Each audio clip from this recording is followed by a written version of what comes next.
صلوا على محمد وآل محمد. Brothers and sisters, we'll be beginning the program with some verses from the Holy Quran. Please welcome Fatima Manji with the salawat ala Muhammad wa ali Muhammad.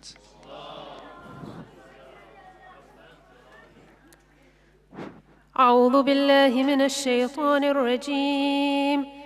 بسم الله الرحمن الرحيم. حميم تنزيل من الرحمن الرحيم. كتاب فصلت آياته قرآنا عربيا لقوم يعلمون بشيرا ونذيرا فأعرض أكثرهم فهم لا يسمعون وقالوا قلوبنا في أكنة مما تدعونا إليه وفي آذاننا وقر ومن بيننا وبينك حجاب فاعمل إننا عاملون قل إنما أنا بشر مثلكم يوحى إلي أنما إلهكم إله واحد فاستقيموا إليه واستغفروه وويل للمشركين الذين لا يؤتون الزكاة وهم بالآخرة هم كافرون إن الذين آمنوا وعملوا الصالحات لهم أجر غير ممنون صدق الله العلي العظيم.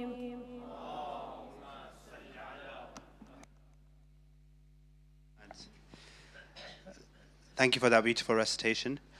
Brothers and sisters, today we are joined by Farzana Karawalli Hirji to discuss an unspoken reality, the epidemic of mental health challenges in our community. Please welcome her with a salawat ala Muhammad wa ali Muhammad.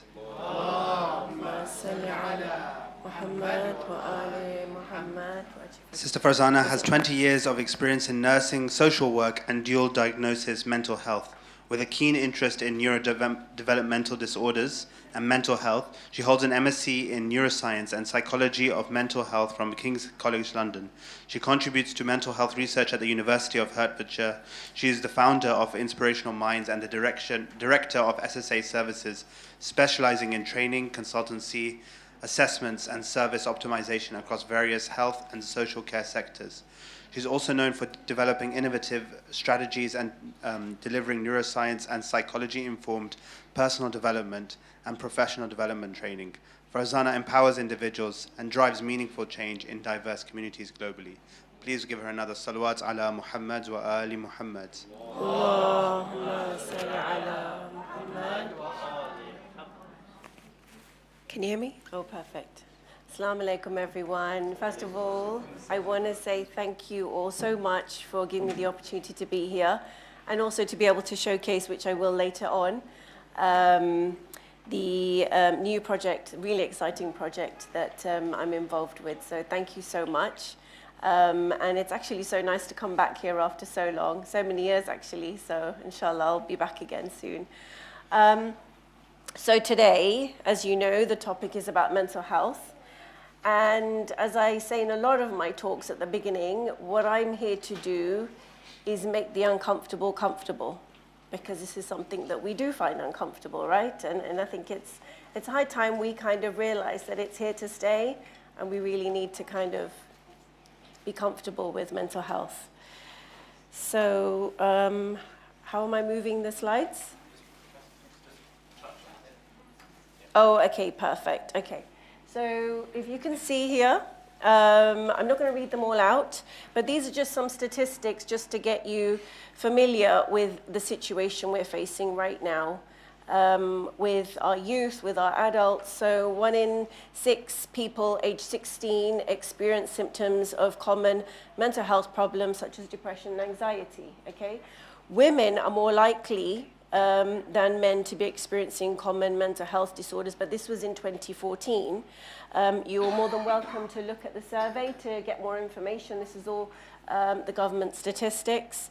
And it's found that 20% of children aged 8 to 16 had a probable mental health disorder in 2023, and we all know what was going on before that has created this increase, unfortunately, in mental health disorders. So the rest of the statistics are there, but what's really important here that's relevant with the study that I'll be talking about later is the fact that 66.5% of women that were engaged in talking therapies were referred,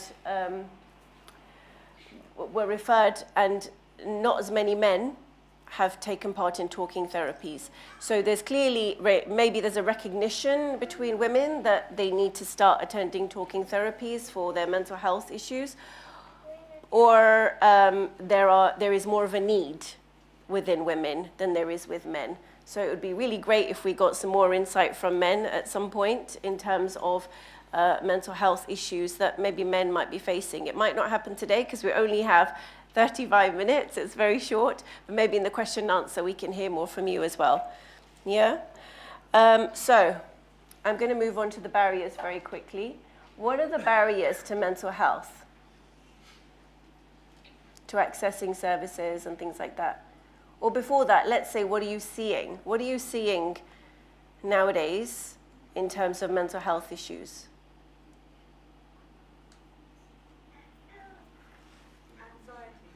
Anxiety. In what age group?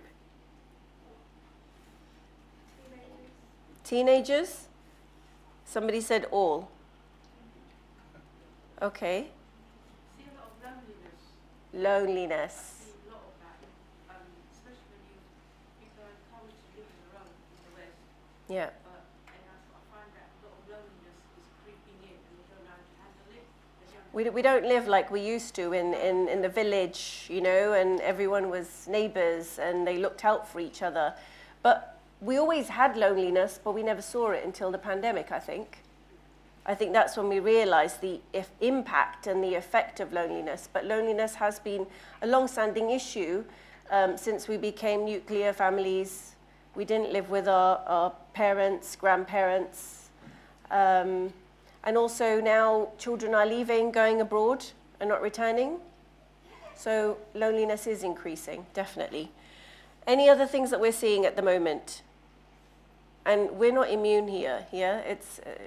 We're experiencing the same as everybody else. Substance misuse, yes, yes. Definitely on the increase. It could be linked to legislation. It could be linked to influence from other countries. It could be linked to needs that aren't being met and people are self-medicating. There are many different reasons, but we're not going to go into that. But we just need to just, you know, at least talk about it and mention it so, you know, we're aware. It's also less of communication within your friend and it builds up, it stores up anger, it stores up frustration. Lack of communication, did you say? Yeah, lack of Yeah. communication between your family members, between your friends, and you don't have to.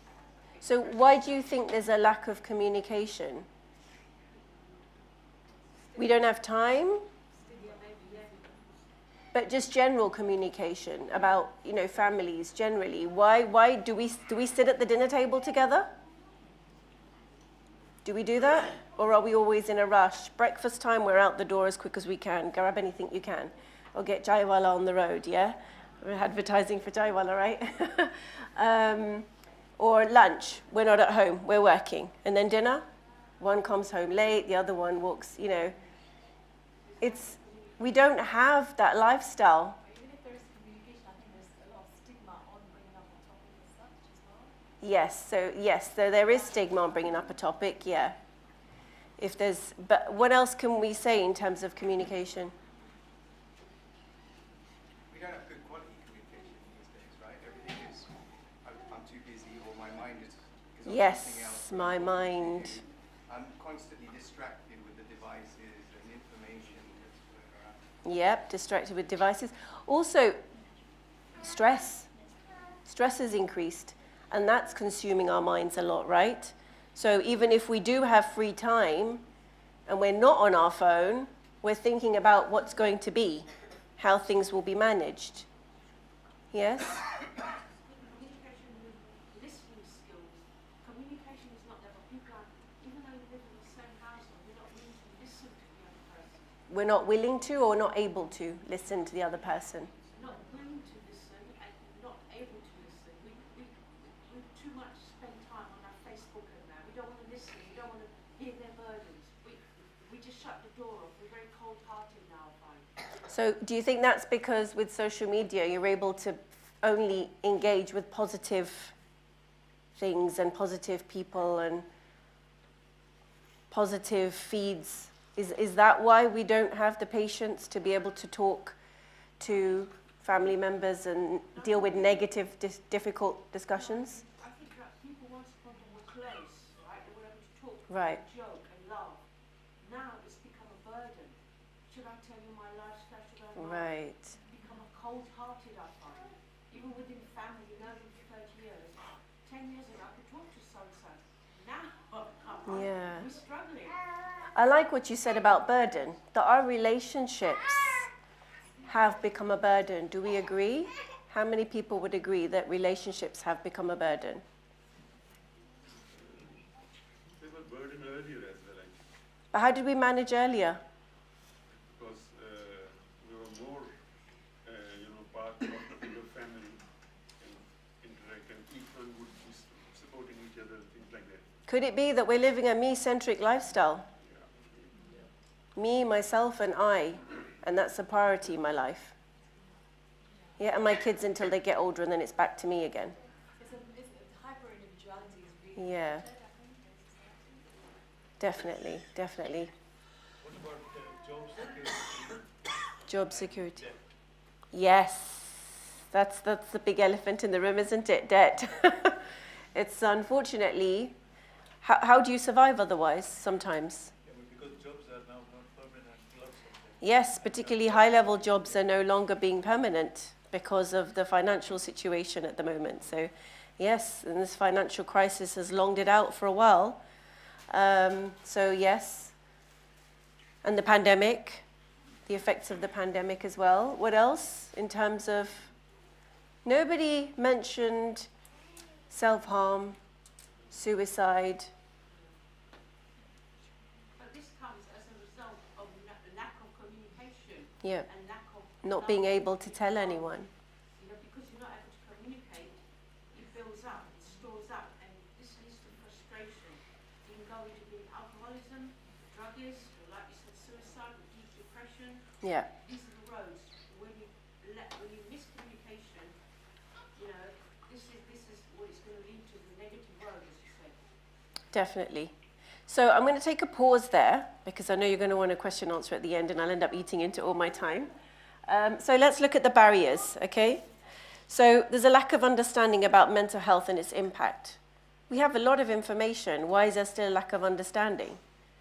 Are we engaging with it? Are we denying that there's such a thing as issues with our mental health? Do we ignore our symptoms and move on? I think the Asian community is not accepting it. Yeah. The English community are accepting it more because I go to a lot of these talks and they are very open-minded and they will talk about it in local, whereas We're not talking about things. it's all hidden, and this is where the lack of communication comes and the frustration builds in. And that's why I'm here today, right? To talk about it. So there's also, like you said, cultural and societal barriers. There's the stigma, there's a taboo, that's why we're not talking. There's difficulty explaining as well. If you're going to go for therapy and the other person doesn't understand you because what you do culturally is different to what they're experiencing. And so in some ways, they're struggling to help or you're struggling to understand what they're asking of you. There's that disconnect as well, even within the therapy. So that's another reason that I'll be speaking about the research study later on. Okay, so trying to understand yourself at times even, especially right now the youth, they're very much in a situation where they're struggling to understand themselves, particularly people that have come, you know, who is second generation, third generation British. And, you know, you've got the values from back home, you've got the religious values, you've got the British values. All of this becomes a little bit confusing if you're not living in a particular way, in the way that we were saying before, you know, having family time together, having dinner together, spending time with each other, talking to each other, if none of that's happening, you know, it's very clear that things like this will happen, that we will end up questioning our identity, where we belong, who is there for us. Does that make sense? Connection is very important when it comes to our mental health, and if we don't have that connection, it's very difficult to even identify who we are and where we belong. And I think belonging is a big key word there as well. Yeah, would you agree? So economic barriers, societal status. We used to create these barriers. Do we still create these barriers? You know, we're from this area and we're from that area and we're rich and we're not, so we're working class. There's all those kind of things, right? Housing instability. You know, if you're homeless, how are you going to survive if you've got a family and you can't pay the rent and you're put out on the streets, or you're sent to the other part of the country because that's the only housing that's available, and the quality of the housing is not very good, you've got young children. All of these things can create further stress and pain in terms of our mental health. So let's look at some of the symptoms that we might see. Now, I'm not going to go through all the different types of diagnosis of mental health. I think that becomes a bit confusing, particularly if we want to reach out to somebody and support them. I think the signs and symptoms are the most easiest way for us to understand mental health at a really basic level, to allow us to be able to support somebody and identify very easily the kind of support that they might need. So feeling sad or withdrawn, part of loneliness, yeah? Withdrawn. You don't have, or even if you're so burdened that you're struggling to interact with anyone, yeah? Intense worries and fears, we've covered that. And those intense worries and fears, they interfere in our day-to-day lives. Like we were saying, when you do have free time to spend with the family, you're consumed because of the worries and fears that you have. Sudden, overwhelming fear for no reason at all. What does that sound like? Somebody said it earlier. Anxiety. Yeah? Sometimes there's no reason at all, but because you've been in that state for quite some time, you're already quite overwhelmed. Yeah? No joy or energy, and there's a loss of interest in activities that you once found interesting. Are these things that we recognize in people that we know? Obviously, no names or anything like that, but just generally, whether it's at work, whether it's somebody that a shopkeeper that we always go and buy our shopping from, and we've built a relationship with them. It could be the person that gives you your click and collect at Tesco. Are we mindful about these things, or do we just put our stuff in and just mind our own business and be on our own way? Somebody has to care, right? Somebody has to care. Feeling alone, what we'd said before, even in the presence of others sometimes. Yeah, you could be in a community event like this, but still feel lonely. How about cognitive signs and symptoms? Difficulty concentrating. We talk about brain fog a lot now, don't we? I've got brain fog, I've got brain fog. We hear the kids saying it before exams. Yeah? What does that mean? Where is this difficulty in concentrating and focus? Is that because our mind is consumed? Is that because we've overconsumed in terms of social media and being on our phones? Have we overconsumed? Because sensory-wise, if we're on our phones, whether we're watching TV, and then we're listening to podcasts, and it's like constant consumption, where are we going to get that chance to just relax and just to be with ourselves? That's something we don't do either, do we? We don't spend time with ourselves. Although we're from a me, myself, and I kind of mindset, we still don't like to spend time with ourselves. Isn't that funny? Something to think about, right? Overthinking and excessive rumination. When you've got a task to do and you overthink about how I'll do it, procrastinating. Or even just making a decision, as simple as making a decision. Do I want to take this job opportunity? Do I not? Do I want to go out? Do I not? Very simple tasks even, that you could be sitting there overthinking, ruminating. Or what if I go to this person's house? What if they think like this about me? What if they say this about me? You know, and we're very consumed in our own thoughts. There's also an element of ignorance. Doesn't matter, whatever the consequences, we'll deal with it later. Or there might be irrational decision making. Yeah? Where might you see irrational decision making?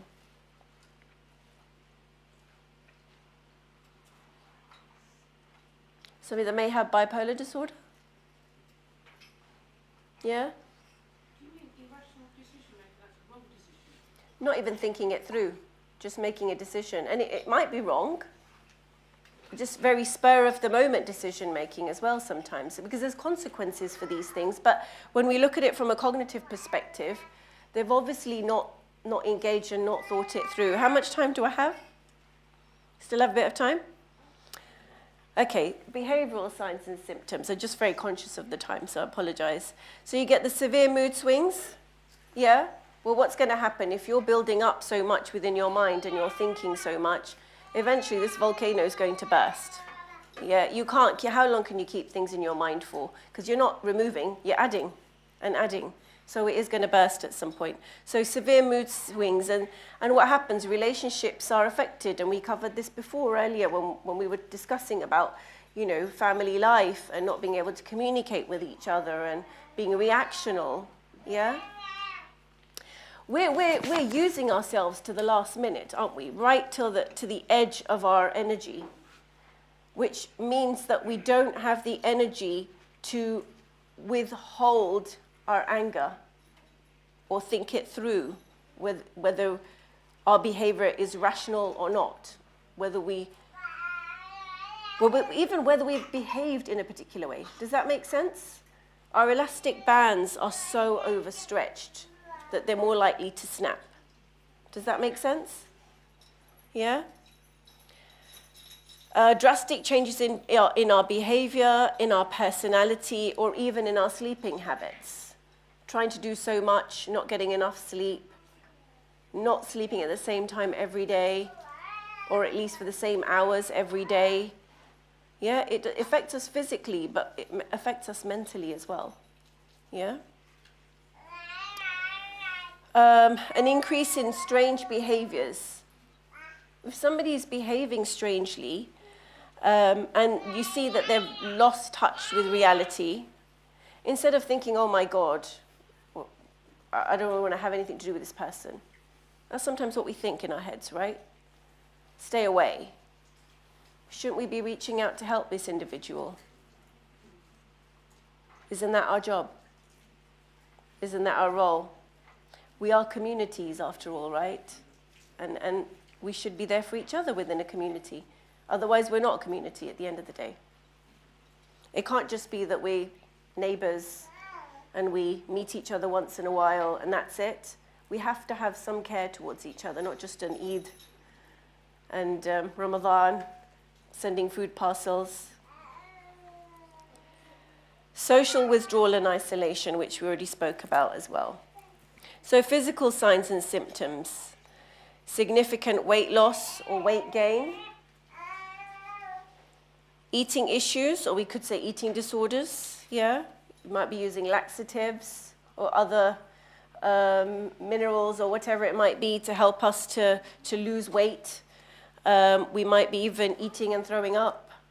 Yeah, I mean, I'm not naming all the diagnoses. I'm just literally telling you some of the signs and symptoms that we might see. And if we are seeing them, we need to do something about them. And imagine if an individual is going through all of this, do you think they're in the mindset to be able to figure out how to gain help? Do they even realize that they need help? No. Usually not. That's why we're supposed to be there, and that's why we're having this conversation today. So if somebody is having lack of sleep, you can see that they're tired, they're absolutely exhausted, and that's because emotional distress. Now let me tell you, when we think about children that may be going through some element of stress, maybe domestic abuse at home, maybe bullying at school, all kinds of things. When an adult goes to sleep at night and they know that they're not sleeping because they're thinking about things, they're ruminating, at some point they're going to look at the clock and say, hold on a minute, I need to sleep, I've got work tomorrow. Yeah?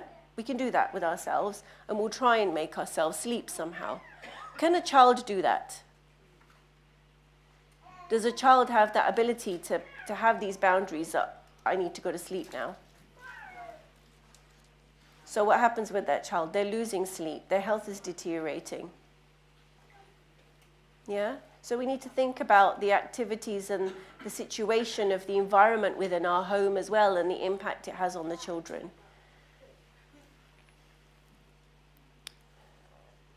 When we look at cognitive signs, we're looking at, well, we've already covered this, haven't we? So I don't know where it's come again. I apologize. Am I going backwards or forwards? Okay. Risk indicators. Okay. So this is where you really need to pay attention. And these are just a few risk indicators. Okay. But having thoughts about self-harm or suicide. If somebody just said in passing, you know what, I've had enough. I wish I wasn't here. Are you going to say, no, don't worry about it. No, you know, we love you. Or are we actually going to sit down and have a proper chat? We like to stick a plaster, don't we? And then just walk away. But that's not helpful, because that person will peel off that plaster. And if we hear the news after a few days, we're going to have to live with that guilt. People are not just going to come and tap you on the shoulder and say, hey, this is what's happening in my life. I'm just going to let it all out. It doesn't happen that way, does it? Yeah? So it's up to us to sit next to them if there's a space. Just sit down. You don't even have to speak. Say, how are you? That's all it takes. That's a start. And you can try and sit there all the time until one day that person decides to open up to you. It could be 2 days, 5 days, it could be 3 months. But if you know that that person is struggling, how else are you going to help them? Yeah? It doesn't take much from us. Some people are making plans to commit suicide. So they might be getting their will ready. They might be making sure the last bit of shopping is in the house and the cupboards are full. When you're seeing these kind of changes suddenly, you've got to ask the question, why? Making sure that all their bills are paid so they don't leave anything for anybody else. Children have done this. Children as young as 7 years of age, leaving a note for their father to say, I'm sorry I couldn't do it anymore, but I didn't want to tell you. Because their father had always shown them that we need to be strong in life. And so if we feel weak, well then we're not good enough. And there's no point in us living in this world. And if you search this on the net, you will see that there are parents that are really working hard as a result of their loss to make sure that changes happen. But we can do it without experiencing the loss in our own family. We can do it as a community. We can set up a service. And I'm more than happy to help you to do that. Addictions. We talked about addictions before. Yeah, repetitive use of alcohol and substances. And I put in alcohol.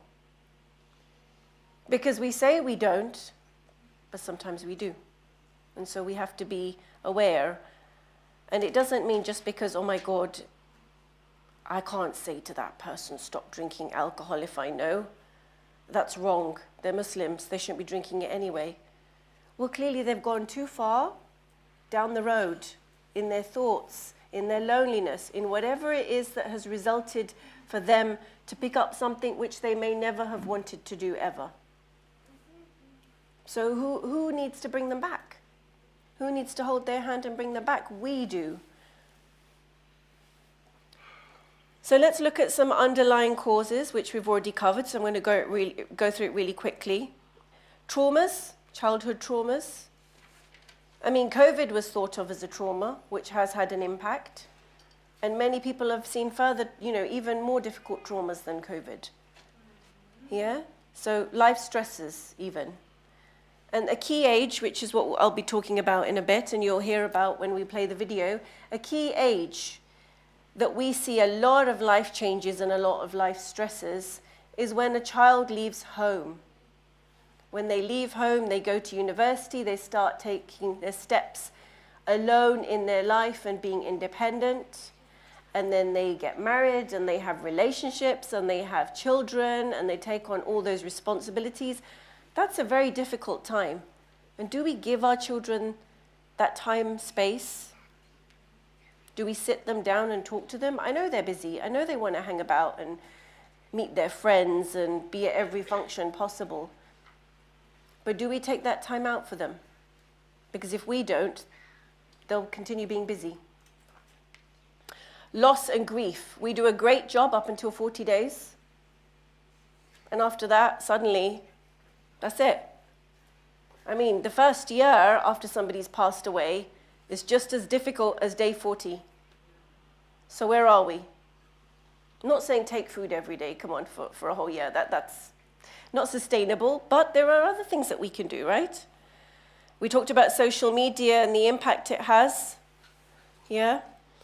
The loss of energy that we get. We talked about feeling alone in the presence of others. We talked about COVID-19. We talked about work stress. Yeah? And also the fact that we're not in nature anymore. Come on, where's the trees? Where's the grass? Where's the woods? Do we ever go out in nature? Do we take that time out, or do we live in our urban space with concrete? So what do we need to do? That's what we're here for, to find out what can we do. So we need to make sure that we play a role in each other's lives. That's what being a community is, right? Isn't that what it is at the end of the day? Yeah? But we don't even do it with our own families. We don't play the role that we're supposed to play in that individual's life. And we see this between relationships, husband and wife. Using available resources to learn about yourself, personal development. If we don't understand ourselves, we can't expect anybody else to understand us. Appreciating and understanding that there is an element of individuality, but there is also an element of community. Yeah? So there's a benefit to everything, as long as we understand where we are in the circle of our relationships. Shifting focus from crisis management, and this is us as well as services that are out there, shifting focus from crisis management to actually making sure that issues don't occur, that we can be preventative. Yeah? Finding holistic approaches, fine, you don't want to go to the GP, start exercising. See if that helps. Try other things first if you don't want to take the medication the GP is offering. Yeah? But you need to research for that. Or you need support, you need to ask questions, find somebody. Yeah? And understanding cultural needs. Now, even within a community, we still have different cultures and different cultural needs. And just learning about different cultural needs makes it easier for us to reach out to another individual. So now I'm going to let you watch the video.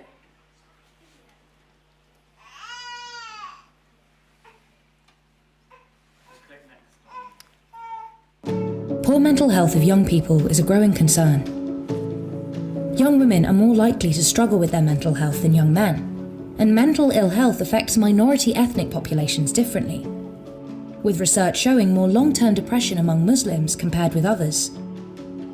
The I Am Adapted study is a research study looking at a new faith-based therapy program developed by the Inspirational Minds charity. The programme is being delivered in Birmingham and London for young Muslim women aged between 18 and 24 and with depression or low mood. Young women who would like to take part in our study will be allocated to either the new faith-based intervention, which consists of group therapy sessions developed to reflect the Muslim faith and culture, or a standard support group, which is a mental health programme similar to those provided by the NHS. Over 6 weeks, participants will attend one group session a week, delivered by trained therapists, and supported by mental health support workers at a mosque or community centre. To help the study team understand how the sessions might have helped, participants will be asked to complete questionnaires at the start of the study, at the end of the group sessions, and then again 6 months after joining the study. They will also have the opportunity to take part in a discussion to tell us more about their experiences of the sessions. To find out more, please visit our website or contact the study team by email. Do we have time for question answer? Okay. Does anyone have any questions? It'd be nice to hear from the guys.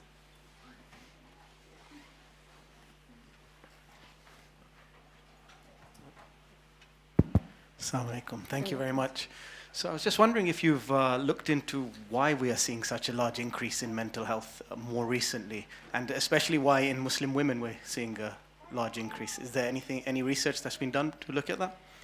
So why we're seeing there's many different reasons, but one thing that I didn't bring up is also epigenetics. So what's happened to our ancestors, and if they haven't healed from whatever stress that they've been through, it can adapt our genetics.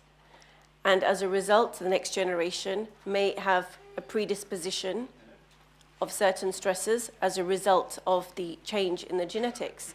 And that goes on, which is why it is our duty in our lifetime to make sure we get the support that we need as early as we can. Does that make sense? So I didn't get a chance to speak about that.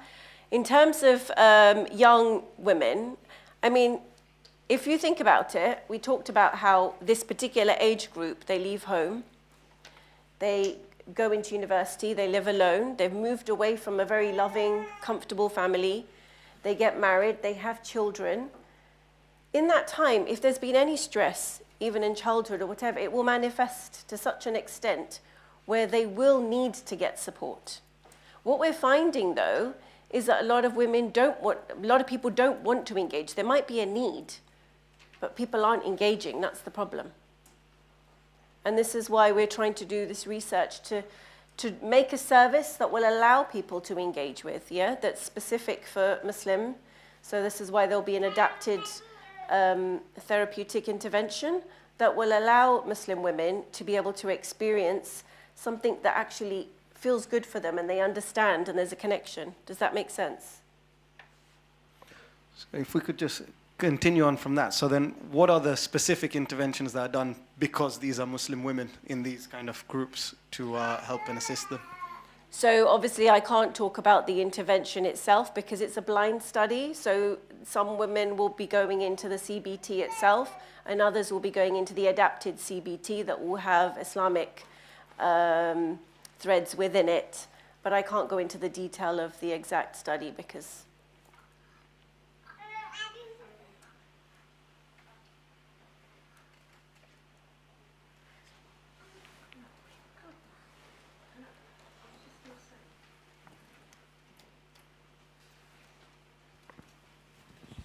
Assalamu alaikum. Thank you for your talk. It's very good. I was just going to say that all this stress that builds up from the mind, you know, there's a saying which might apply to it. Healthy mind is a healthy body. So we have to be careful what we eat at that time, because when you're anxiety, you have a lot of these chips because it makes your brain tired, it makes you sleep, so you don't overthink. They've done numerous studies of this, and I've gone to many talks of this, like I said. And number two, also, I'm surprised why you didn't mention counselling, because counselling is another way of coming out of your depression, another way of unravelling, you know, going through your past. And someone told me there was, what's that one? I don't know what's it called. psychotherapy. Yeah, psychotherapy. So there are many different types of therapy on offer. Obviously, I didn't bring it up because we were looking at how we can reach out to individuals. And then once they speak to their GP, they can find the best thing that suits them, because we don't know. We don't know exactly what they're going through. We don't know the details, but at least we can support them. Yeah? But what you were saying about healthy mind, healthy body, we tend to do it the other way, don't we? Healthy body, healthy mind. But we don't ever give our mind the attention, do we?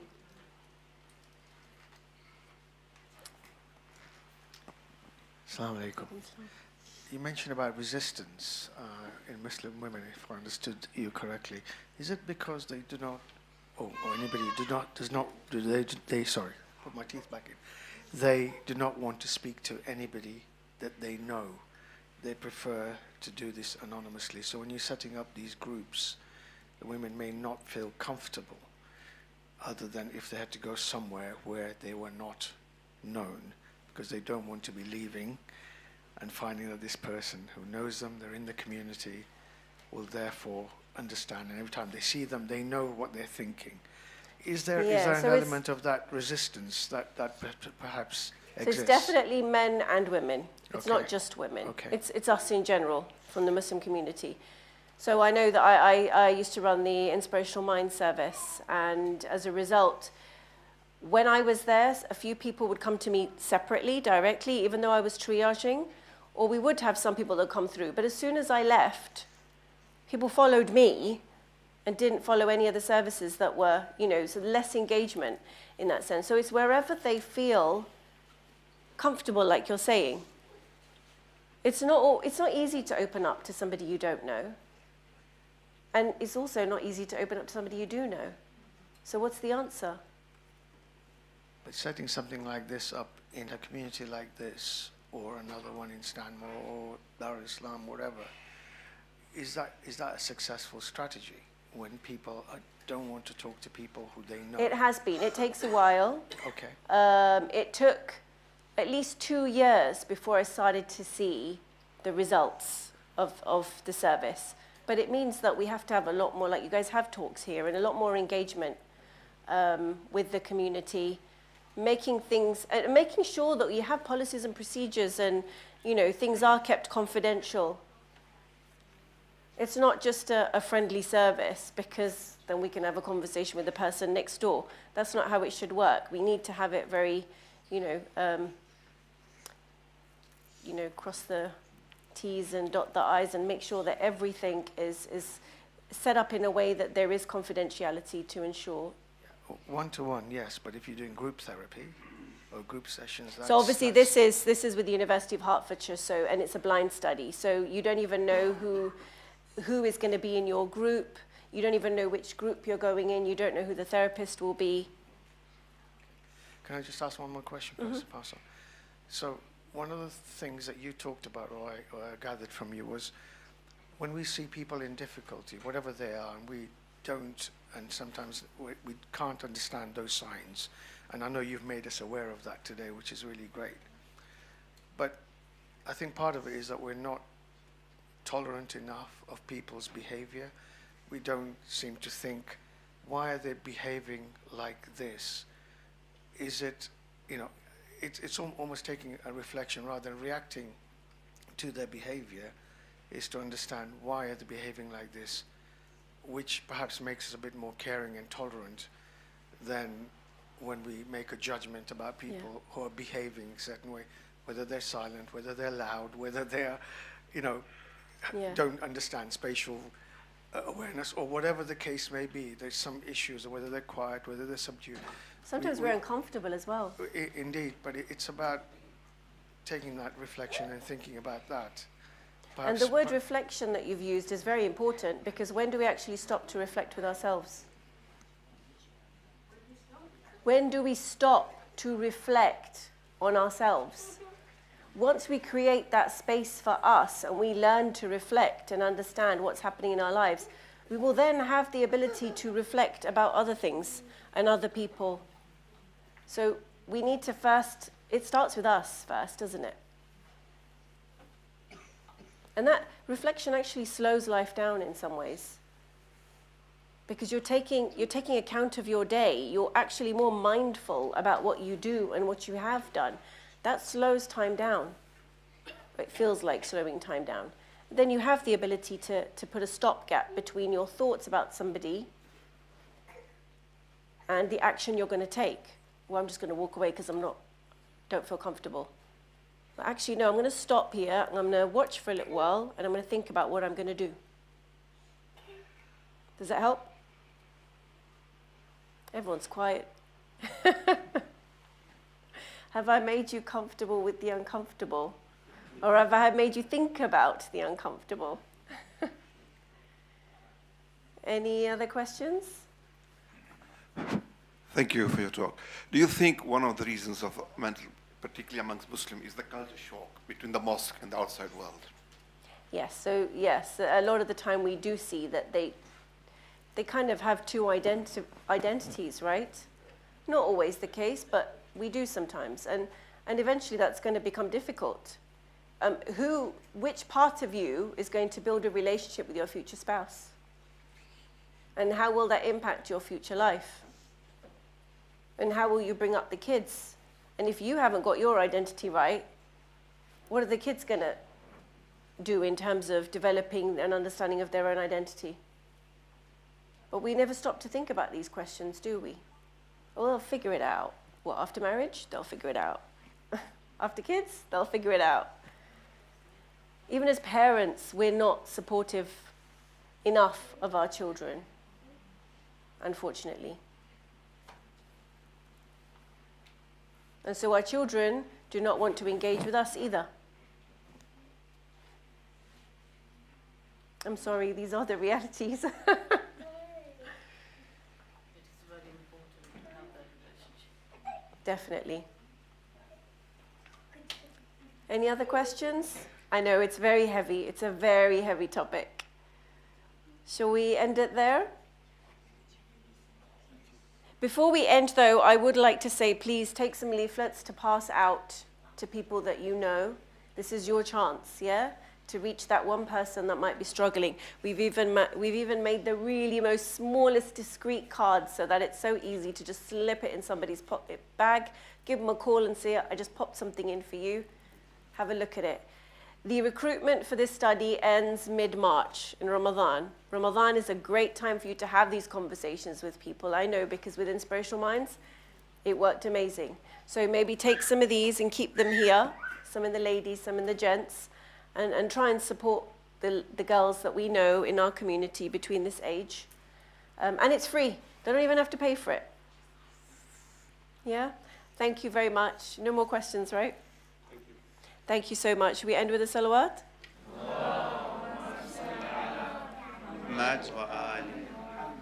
Thank you very much, Sister Farzana. Our Laylatul Bara program, Amal program on 15 Shaban is on Thursday, 13th February, starting at 7:30 p.m. We will also have a program on Friday celebrating the birth of our 12th Imam with a talk by Sheikh Arif.